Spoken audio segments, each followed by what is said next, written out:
We gave the rest of the globe civilization. We gave them mathematics. We gave them engineering. We gave them the ability to learn how to communicate in writing. We gave them the world's first civilizations. And the world's oldest civilizations originate in America, and they are what we would conventionally use phonetically as a word called or used Moorish civilizations. All right? And we found the civilizations in various parts of the planet. And we've been off of this planet. And a lot of the evidence is coming out that is very mathematical, not some new age speculation. I'm not talking about that kind of information. David I.N.K and all these other guys. I'm talking about serious math and serious science. And we need our brothers and sisters who are in these technical fields to begin to get a hold of some of this ancient information and the new education that we have to offer in ISIS, so you can make sense out of what you're doing, because everything that you're doing should be for your own birthrights and your own nationality. None of it should be for the suppression of information that continues to go on. So we're going to start off with some books. So let's jump into the information, some books that you need that we can give to you, some books that are outside of the United States of America that you can't get. The first one is a book by a man named Javier Cabrera Darquia. This book is called The Message of the Engraved Stones of I.N.K in Peru. Now, this book you can't buy in the United States of America. You have to either go to Peru or go to their museum in Peru, in I.N.K, Peru, to get this particular book. And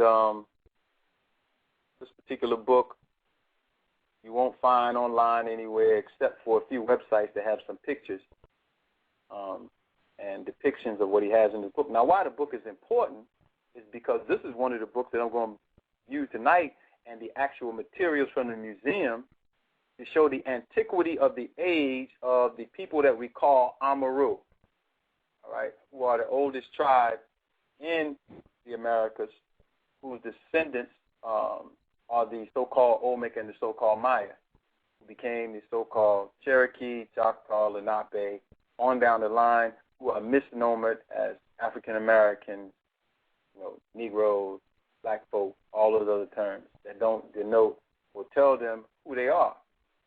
They might tell you who they are phenotypically, which is great. Okay, you black folk in North America. And if you check the records, the so-called Negros are the old, or the Indios are the oldest people. And they are actually discussing us when we're discussing these terms, but we have not known a lot of our history. Most of the time we want to study history of black folk in America, we jump right across the Atlantic Ocean and land in Africa and start trying to learn about ourselves. When in fact, Egypt only has 88 pyramids. There are more pyramids in one Mayan site in the Yucatan than there are in all of Egypt. All right? We have thousands of pyramid sites and mound sites. In fact, the most sites for pyramids and mounds in the world are in Central and North America. And they are anywhere on the planet. But you want to get in a plane and jump over to China and Middle East and, all these other places to search for your history when it's right around the corner. All right, so we have to understand where we are. And we don't understand where we are, so we got to get it. So this book right here that I'm going to use later is going to show and break up this whole 250,000, 200,000 year myth about how humanity originated in Africa and walked out of Africa into all the other continents. That is the biggest hoax that has ever been played on history. In fact, during the time that they alleged this particular thing that's going on in Africa, we had people in this part of the planet who not only were building pyramids and had civilizations, but were leaving records intentionally for us to have knowledge of who they were. All right? And I'm talking real ancient history. We're going to break down how archaeologists break down history in their orthodox style to show how old this information is. Another book, Forbidden Archaeology. Now, you can get this book in the United States of America. It's called The Hidden History of the Human Race, Forbidden Archaeology by Michael A. Primo. all right, and Richard L. Thompson. Excellent book. I'm going to use some of it to dispel this whole theory of the hominid, and we originated from the hominid, and they're the oldest. And all these theories that, oh, yeah, we found these almost half-ape, half-monkey individuals, Homo habilis, Homo erectus, Australopithecus, that we descended from.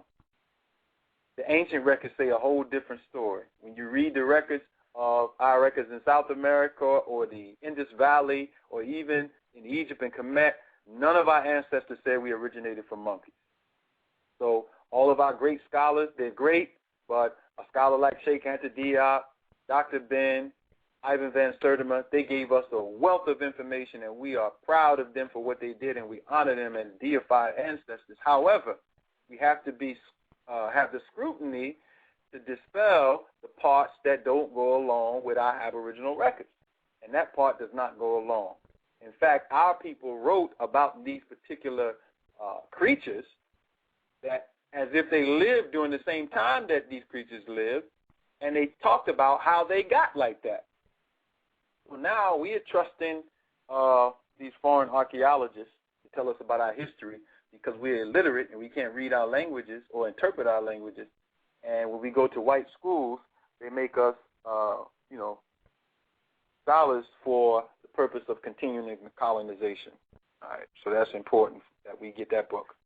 Another book that is good for our study is Africans and Native Americans, The Language of Race and the Evolution of Red and Black Peoples by Jack D. Forbes. The reason why I'm pulling this book out is because if you want to get the first-hand resources when the Europeans first came to the Americas and who they saw, you need to get this book because he went to Spain and other places to look over the Jesuit letters. The Jesuit letters are the letters left by the Portuguese and the Spanish missionaries who first came during the Columbus and the so-called Amerigos Vespucci phases. And he records that the first people that they encountered, they termed Negroes. So the Americans, the first Americans were Negroes, which means phenotypically they were describing a dark black race of people on this particular landmass. And they distinguish between the Negroes in so-called Africa by saying Negroes de Guine as opposed to Negroes de Terra, which means that Negroes de Terra were the black folk in this hemisphere as they saw it, and Negroes de Guine were the black folk in Africa as they saw it. And also, we're going to go over this history of the slave trade to show you the real history of the slave trade. We have this erroneous idea that millions and millions of our ancestors were brought from Africa to America, which is a joke. And we don't know that the slave trade started by black people being taken from the Americas into Europe. That's the first phase of the slave trade that you don't learn about. You learn about the third phase. You learn it about it in an erroneous fashion. So that's a good book that breaks down that whole history of our being on this landmass. The next book that's a good book is called The American Discovery of Europe. This is also by Jack D. Forbes. And as you notice, it sounds kind of off-key. What do you mean, The American Discovery of Europe? White folks try to say that they discovered America, when we were here, have been here for eons of time. And we had other races from Asia that came in as invaders prior to the white folks. Now, they're on reservations calling themselves the indigenous people. White folks are the foreign invaders that have taken, the minority who have taken over the land, and all of the black people believe that they came over here on ships. But that if you go to Mesoamerica thousands of years ago, you'll see glyphs of our people all over Mesoamerica. In fact, we're the only ones that you see. And being that we're the only ones that we see, if I go to a place like Bonampak in Mexico and I see pictures of the so-called Mayans and they look like our grandmothers and I look like I'm walking down 125th Street in Harlem, then there's a problem. Because now you can't say that we all came over here on boats because there was nobody with slave ships 4,000 years ago bringing black people to America. So we're going to have to reinvestigate that. We're going to go into the details of the information.